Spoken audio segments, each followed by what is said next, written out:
due to recent deaths that were recorded, attacks and deaths that were recorded in the area. Now, we are told that the residents in the township are not particularly happy with the imposition of this curfew by the Ministry for the Interior. Let's speak to the Member of Parliament and understand the mood in town. The Honorable Dr. Kabiru Mahama is the NPP Member of Parliament for Walewale. He's joined us on the line. You're welcome to Eyewitness News, sir. Thank you very much, Sandra, for having me. Thank you. We are told that your constituents are not particularly happy with this curfew that was imposed. What do you know about it, sir? Yeah, basically, let me say thank you again and then good evening to your listeners. The decision to impose curfew comes to the constituents as rather an unfortunate decision. Unfortunately, in the sense that it wasn't expected, much as we appreciate and understand the government's commitment to ensuring peace and stability for the people of Walewale and Ghana at large, especially travelers passing through the Walewale constituency. They did not expect that the government would rather take a very draconian approach that limits their freedom of movement, approach that put their businesses in jeopardy, an approach that basically make the people of Walewale the victims, the perpetrators, and rather than the victims of a situation that is persistent in the constituency. So they are not happy.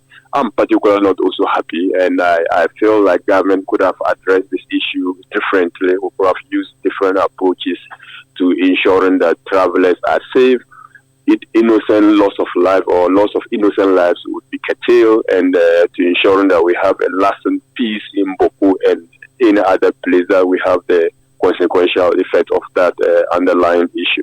So we are not happy, and I think that the decision was poorly made, and I've made this statement clearly, and I want to reiterate that it was poorly made because it did not involve comprehensive analysis. So we are now learning from the regional minister who said he advised against it, yet the president and the minister for interior went ahead with the decision. I think it was also poorly made because prior to these decisions, some MPs were consulted, and on the Facebook handles of the Minister for Defense and Interior, they stated their engagement with them. I was not engaged. Not even one single person called me to seek my view. Of course, the law do not support that. They should call me. But where there is consensus, I would expect an extension of the olive branch to me as well as a member of parliament. I think that if government is minded to ensuring peace and security, I mean, half of the security that has descended in Walewale could have used to provide escort and patrol of the highway for people to go on with their business. Why will you extend, heavy enforcement from Tamale when we needed that enforcement just to ensure that people travel through Walewale safely? Thirdly, we expect that if curfew was a solution to the problem, they should have extended it to Zibila when the people of Walewale were preparing to go into their rooms on the back of the curfew. The bus was attacked in Zibila. We are not hearing any curfew in Zibila. We are not hearing any curfew in Binduri. We are not hearing any curfew in Garo. Why would the people of Walewale then have a curfew? I understand that people say Boku is under curfew, and justifiable so. Boku can be under curfew because there are feudal factions fighting in Boku. In the case of Walewale, we don't have factions fighting. It is only some people who are exploiting the porous nature of the security in the area, and they are taking the law into their hands. Those miscreants could be identified, fished out, and dealt with. But you don't punish the whole people of Walewale collaterally because you feel like some people are living in Walewale and they are causing mayhem and chaos and maiming and killing people. That, unfortunately, is what the government has done, and we expected that the government should have done that. Be that is may, I entreat them to respect it, but the government must also take measures to review the measure. Now, you have difficulties with this imposition. The imposition, is it dusk to dawn or dawn to dusk? In which case, the latter would mean the curfew is during the day. Is the curfew during the day or is during the night? Is the curfew during the day or during the night? Hello, Doc. Can you hear me? Sorry, Doc. Can you hear me? Doc, can you hear me? Yeah, I can hear you. Great. I'm asking if the curfew is dusk to dawn, which means evening to morning, or dawn to dusk, which means morning to evening. Yeah, it's evening to morning. It's 6 p.m. to 6 a.m. So what's wrong with that then? Because it makes sense that during the day people are allowed to go about their business, but during the night they are shut down, or it doesn't? So what is then the essence of that? Is it just to punish them? None of the attacks has ever happened in the night. Not even one single attack has ever happened in the night. I mean, what a security approach will be that for you to let people to go and sleep? But mind you, some people are engaged in non-businesses. Women, young ladies engage in sales of food. They sell food in the night. You are collapsing the business of these people. You get it? So if the essence is to protect lives, which I agree with government, the government has the responsibility of protecting lives. And they should. And we will support government to protect lives. Why don't you even impose it within the hours that you think that is a threat? None of the attacks, the reason for which the government has imposed this curfew, does not happen in the night. They all happen in the daytime. So why will you go and impose curfew on the people? People should go and sleep at night. So, I mean, there's no reasonable explanation would ever make this thing rational. You don't put, in the case of Boko, people are fighting in daytime, people are fighting in the night. So they are supposed to. In the case of Boko, people attack people in the night. They are supposed to be under curfew, if the government so decides. But in the case of Walewale, I mean, why would you say people should go home to sleep in the night? Is it just to punish them? I don't see the reasoning in that decision. So you mentioned earlier that the regional minister said he did not advise for the curfew to be imposed. Where did he say this?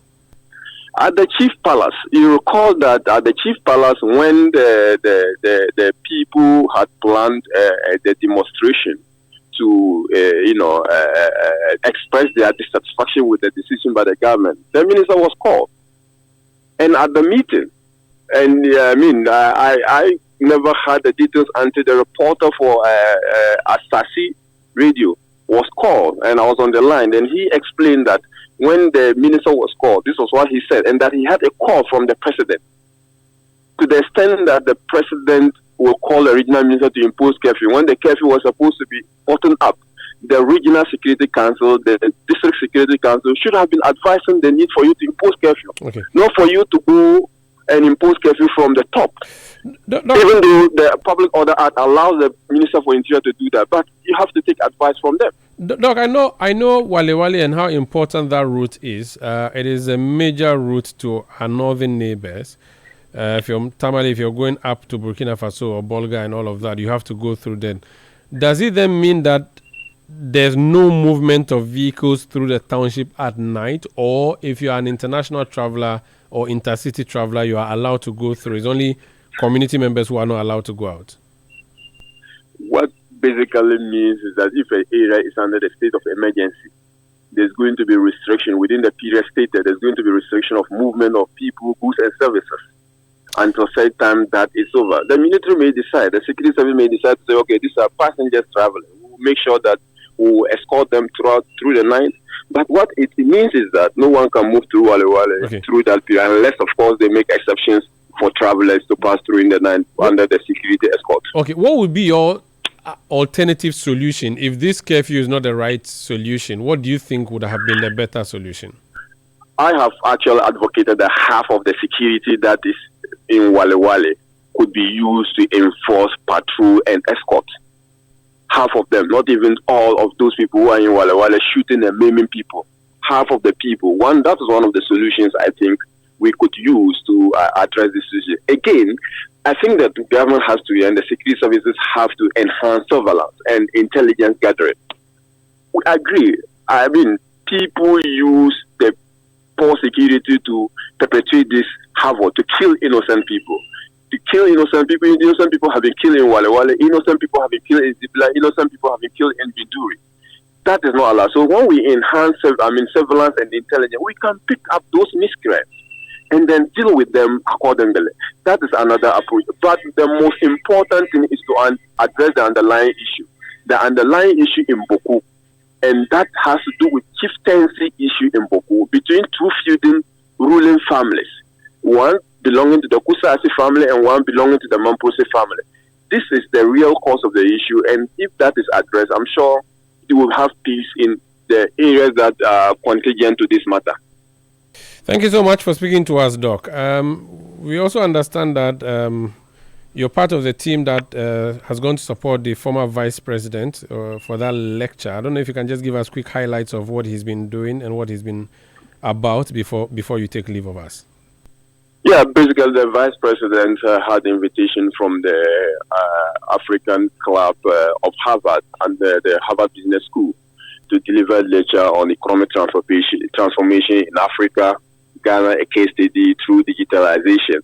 The vice president had the opportunity on Saturday to make a very brilliant speech addressing pertinent issue how under the tenure of the Nana Addo Dankwa Akufo-Addo, with him as the leader of the economic management team and the vice president of the republic, use digital technology to address everyday problem of the Ghanaian people. We touch on issues about property and then address system, whilst technology was deployed to ensure that every square meter in Ghana now has a unique identifier by way of property address system.